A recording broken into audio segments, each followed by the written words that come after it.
Komisi Pemilihan Umum Republik Indonesia telah menetapkan masa kampanye menjelang pemungutan suara 14 Februari 2024. Kampanye merupakan upaya yang dilakukan individu, kelompok atau organisasi memperkenalkan sesuatu terkait maksud dan tujuan tertentu kepada khalayak umum.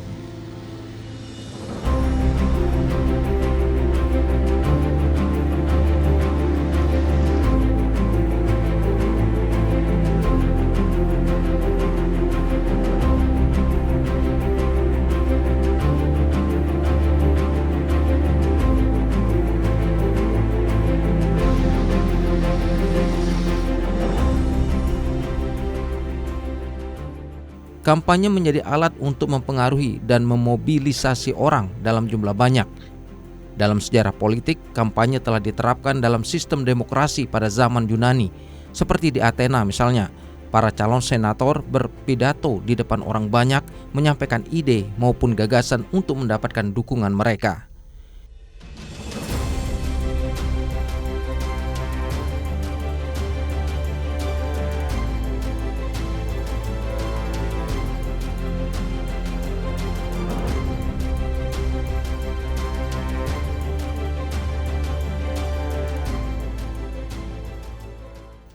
Dalam kampanye politik, para kandidat atau partai politik bertarung untuk meraih suara dan mempengaruhi masyarakat pemilih melalui penyampaian visi serta program politik mereka.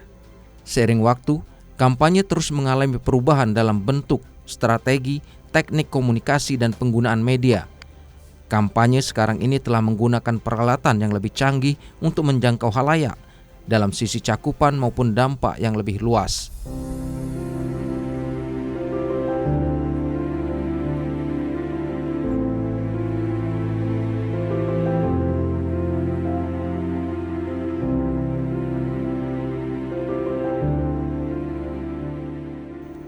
Meskipun masa kampanye ditetapkan dari tanggal 28 November 2023 sampai 10 Februari 2024, sebagian besar kontestan, baik individu maupun partai politik telah memasang berbagai atribut di tempat-tempat strategis di mana masyarakat dapat langsung melihat atribut kampanye terpasang.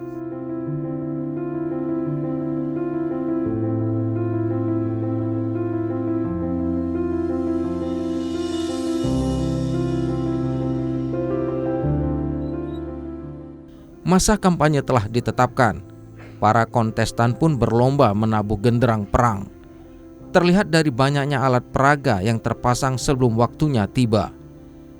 Memang peserta pemilu diberi kesempatan untuk melakukan sosialisasi, tetapi bagi masyarakat awam, sosialisasi dan kampanye beda-beda tipis.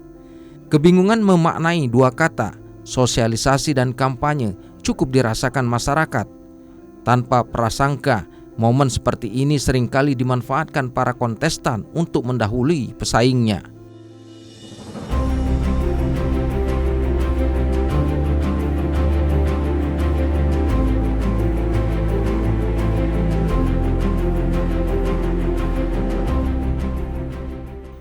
Berbagai pelanggaran berpotensi muncul ke permukaan, mulai dari pelanggaran alat peraga sampai penggunaan media sosial atau bahkan juga yang mengganggu ketertiban. Semua pelanggaran itu dapat merusak proses demokrasi dan merusak penerapan hukum dalam pelaksanaan pemilihan umum.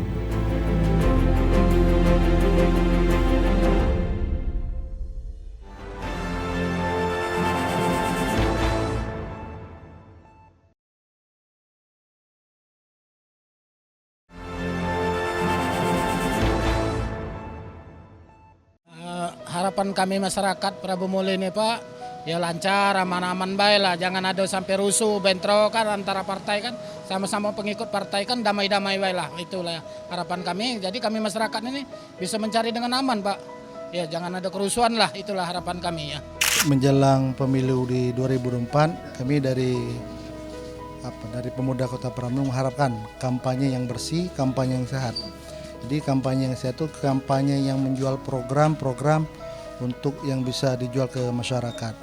Jadi tidak ada lagi black campaign, tidak lagi yang saling menyakiti, tidak lagi yang saling merasakan. Kita menciptakan pemilu yang bersih, yang berintegritas, supaya Indonesia lebih baik ke depan. Mari kita sama-sama menyongsong pemilu ini dengan cerdas, dengan sehat, dengan tidak menyakiti satu sama lain, dan menjual program-program yang bisa kita jual ke masyarakat sehingga terpilih nanti pemimpin-pemimpin yang sehat. Harapan saya terhadap pemilu ke depan ini semoga berjalan damai, yang jelas berjalan damai, dan para calon yang akan maju ke depan ini harusnya lebih lagi memberikan program-program mereka itu kepada voter-voter, biar pemilih ini menjadi lebih cerdas, karena dengan visi misi ataupun planning mereka ke depan yang mereka tawarkan itu menjadi pilihan kuat kepada voter untuk memilih mereka. Kalau bisa kampanye ini bersih, jangan sampai ada selisih paham. Terus kalau bisa ya cari yang benar-benar yang bisa kita ayomi lah misalnya.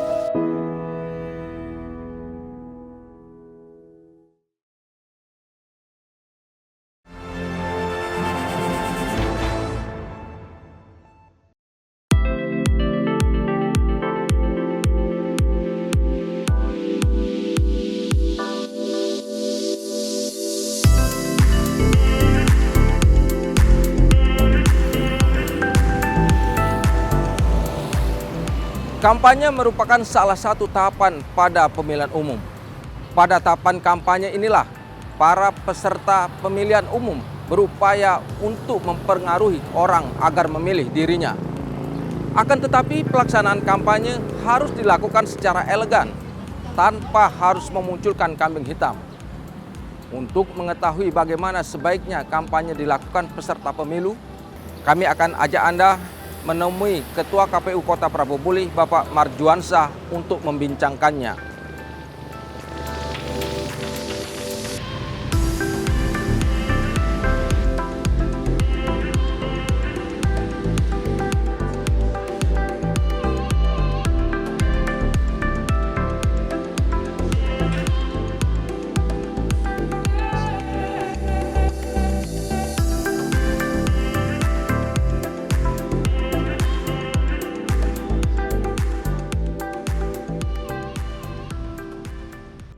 Selamat petang saudara, tidak lama lagi kita akan memasuki masa kampanye pemilu 2024 yang akan dimulai 28 November 2023 sampai 10 Februari 2024.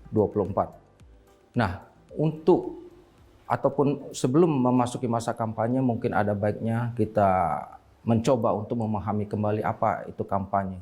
Sekarang sudah hadir bersama saya Bapak Marjuansyah, Ketua KPU Kota Prabu Muli. Kita selamat petang Bapak.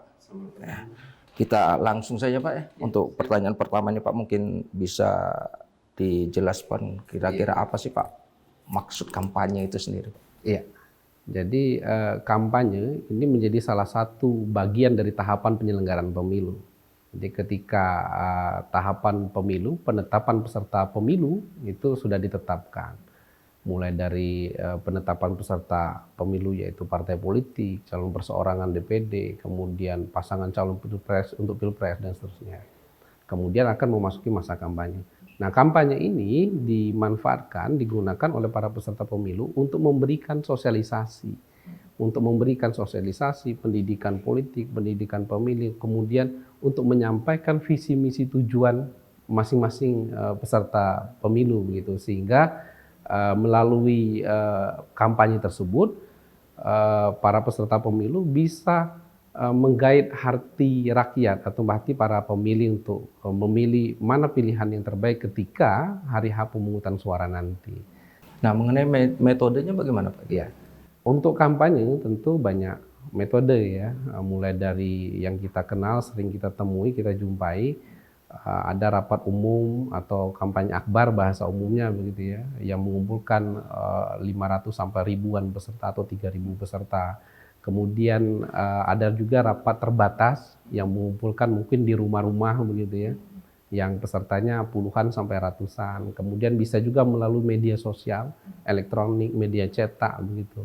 Apalagi sekarang di era digital ya, pemanfaatan digital pun juga sekarang sudah diatur oleh KPU. sebagai salah satu sarana atau media untuk para peserta pemilu menyampaikan atau berkampanye begitu. Nah, ini masih ada Pak yang sedikit membuat masyarakat bertanya-tanya mungkin Pak ya. Kira-kira apa sih beda kampanye dengan sosialisasi itu Pak? Iya. Jadi kalau kampanye itu diatur di dalam PKPU. Jadi ada masanya, ada waktunya. Kalau untuk kita 2024 pemilu itu diatur bahwa untuk masa kampanye itu terhitung mulai tanggal 28 November 2023 sampai tanggal 10 Februari 2024. Tetapi diperbolehkan untuk memberikan sosialisasi, memberikan pendidikan pemilih bagi masyarakat, memberikan pendidikan politik bagi masyarakat. Boleh. Nah, perbedaannya apa? Kalau dia sosialisasi, yang diperbolehkan adalah menyampaikan logo nomor urut partai. Itu boleh. Kemudian menyampaikan foto atau gambar pengurus partai, yaitu KSB, ketua, sekretaris, bendahara. Di luar itu tidak boleh. Dan tidak boleh ada kalimat atau kata ajakan atau simbol ajakan. Seperti paku coblos, begitu kan simbol ajakan. Atau ada kata-kata mohon doa dan restu, gitu. Apalagi sampai menyampaikan kata pilih si A dan seterusnya, begitu itu tidak boleh ketika melakukan proses sosialisasi. Atau menyampaikan ada kata caleg nomor sekian atau sebagai bacaleg, itu tidak boleh di masa sosialisasi kecuali di masa kampanye. Itu perbedaannya. Jadi bahasanya citra diri lah begitu ya. Nah, kembali ke metode tadi Pak, Bapak tadi menyampaikan ada beberapa metode. Nah, apakah ini semua akan diterapkan di Prabu Muli ini Pak? Iya. Jadi dari sekian banyak metode yang diatur di dalam PKPU nomor 15 2023, artinya semua partai politik bebas untuk bisa menggunakan metode kampanye yang mana begitu. Selama itu tidak dilarang oleh aturan undang-undang dan PKPU yang berlaku. Seperti contoh, kalau dari sejarah kepemiluan kita, yang sangat paling kita kenal itu kan ada namanya kampanye akbar. Mungkin di beberapa pemilu terakhir sudah sangat jarang kita temui begitu, terutama di daerah-daerah. Nah, tetapi lebih banyak menggunakan metode yang lain tentunya, dengan rapat terbatas yang lebih banyak, yang di rumah-rumah begitu. Atau dengan cara pemanfaatan media sosial hari ini begitu, itu kan sangat efektif, efisien sekali begitu ya. Itu sudah mulai dimanfaatkan oleh para peserta pemilu.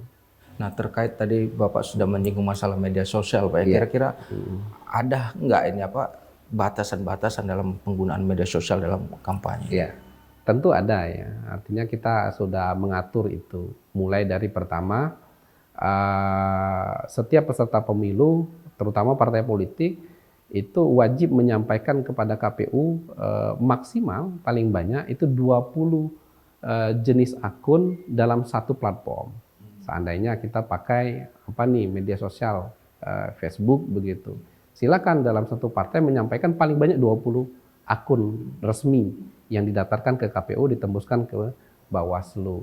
Demikian juga dengan platform-platform yang lain. Itu boleh, maksimal paling banyak 20. Artinya di luar 20 yang sudah didaftarkan itu tidak menjadi bagian dari ini. Artinya kalau ada apa-apa, partai tidak bertanggung jawab begitu, atau pengawasannya tidak akan ada pengawasan secara langsung begitu ya.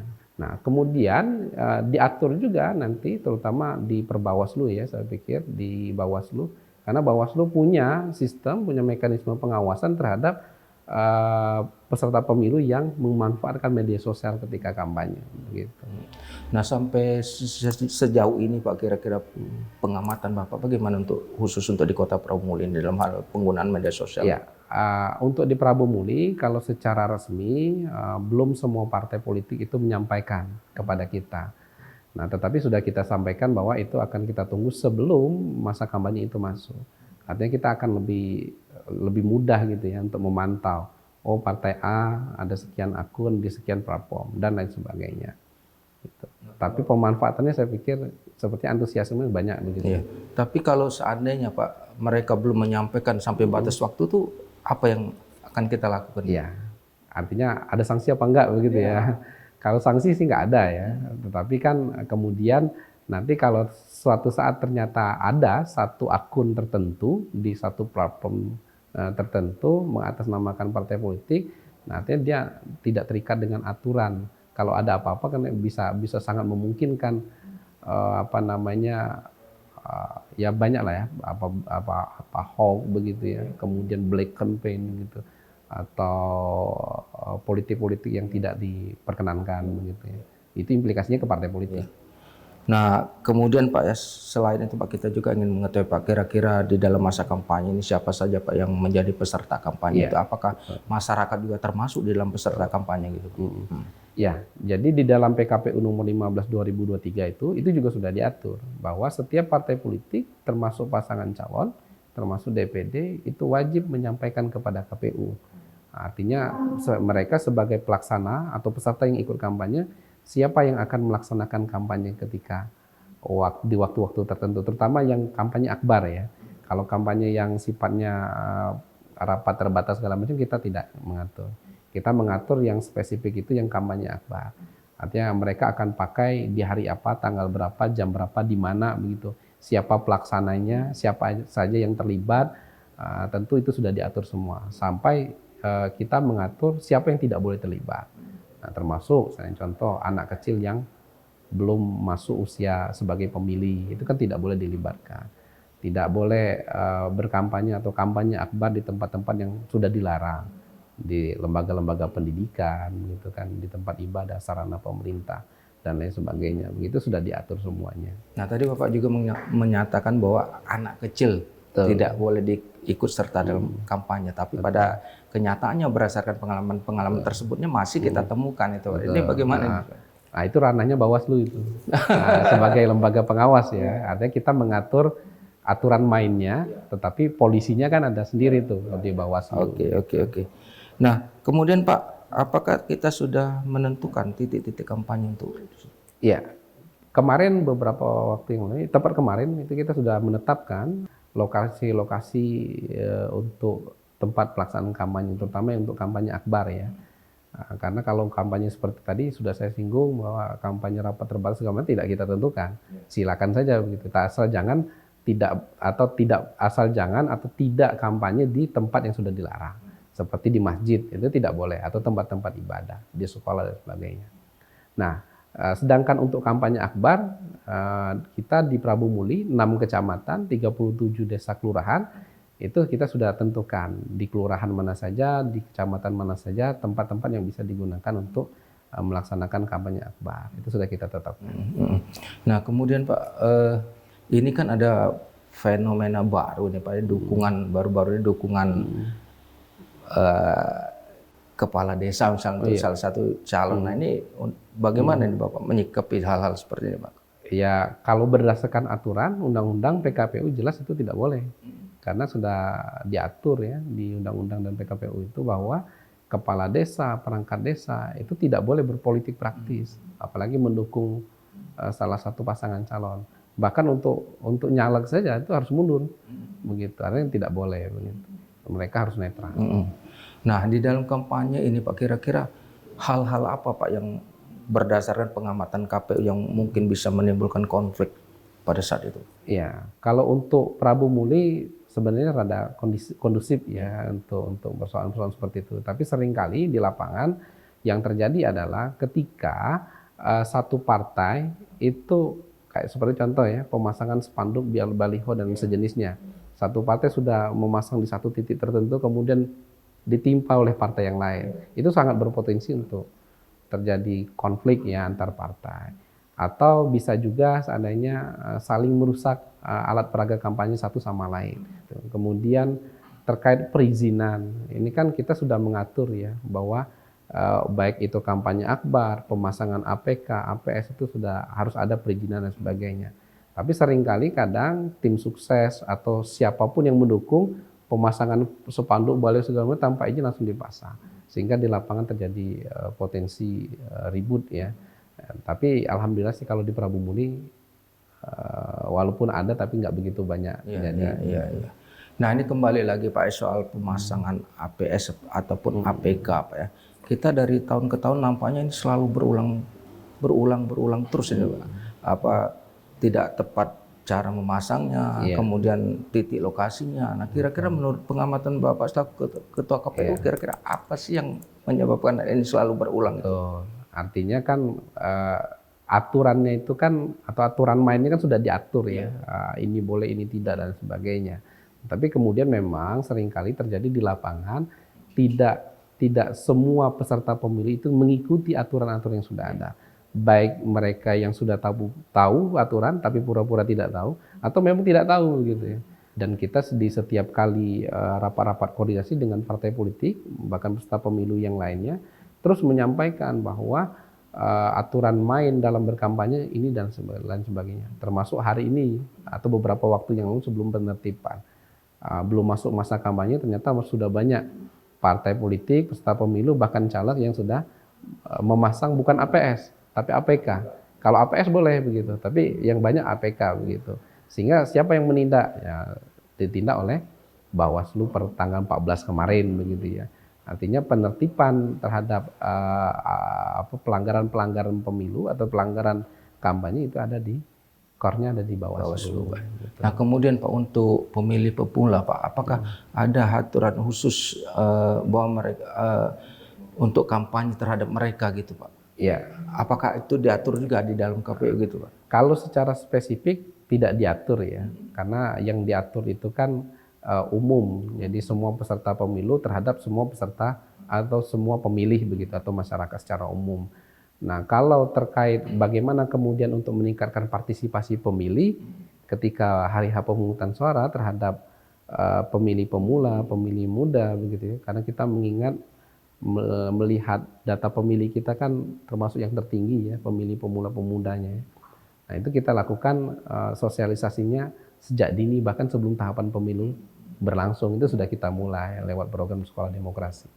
Nah Pak, ini mungkin yang terakhir ini Pak, kira-kira apa sih himbauan ataupun harapan Bapak menjelang kampanye atau pada pelaksanaan kampanye nanti? Ya, harapan kita jelas bahwa setiap partai politik atau peserta pemilu yang lainnya itu melaksanakan kampanye sesuai dengan aturan Undang-Undang Nomor 7 2017 dan PKPU Nomor 15 tahun 2023 itu. Artinya silakan berkampanye dengan santun, bisa menyampaikan visi misi tujuannya masing-masing untuk merebut hati rakyat, tapi tanpa merusak atau menimbulkan konflik di kemudian hari. Itu harapan kita begitu, sehingga nanti tidak ada sengketa di kemudian hari. Oke, baik Bapak, itu saja Bapak yang ingin kami ketahui Pak. Terima kasih banyak Bapak. Sama-sama.